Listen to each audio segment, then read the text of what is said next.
বাংলাদেশে বর্তমানে এমন একজন মানুষ আছেন যার কথা শুনলে অশান্ত মন শান্ত হয়ে যায়, যার যৌক্তিক আলোচনা নাস্তিক আস্তিক নির্বিশেষে সবাইকে ভাবতে বাধ্য করে। তিনি আর কেউ নন, শাইখ আহমদুল্লাহ। লক্ষ্মীপুরের মাটি থেকে উঠে আসা এই মানুষটি আজ কোটি তরুণের আইকন। মাদ্রাসা শিক্ষার সর্বোচ্চ ডিগ্রি নিয়েও তিনি নিজেকে শুধু চার দেয়ালের মাঝে সীমাবদ্ধ রাখেননি।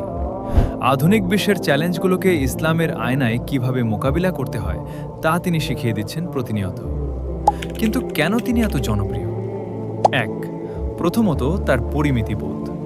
তিনি কখনো চিৎকার করে বা কাউকে ব্যক্তিগত আক্রমণ করে কথা বলেন না। দুই, দ্বিতীয়ত আস-সুন্নাহ ফাউন্ডেশন।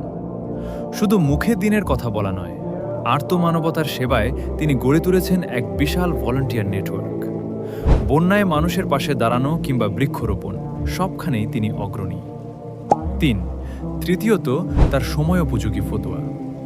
ইন্টারনেটের এই যুগে তরুণদের নানা জটিল প্রশ্নের উত্তর তিনি দেন অত্যন্ত সহজ ও সাবলীলভাবে।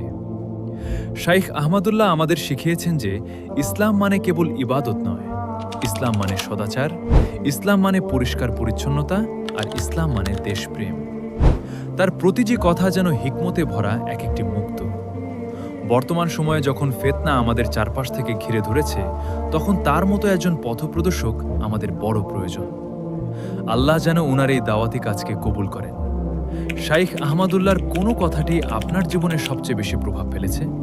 কমেন্টে আমাদের জানান।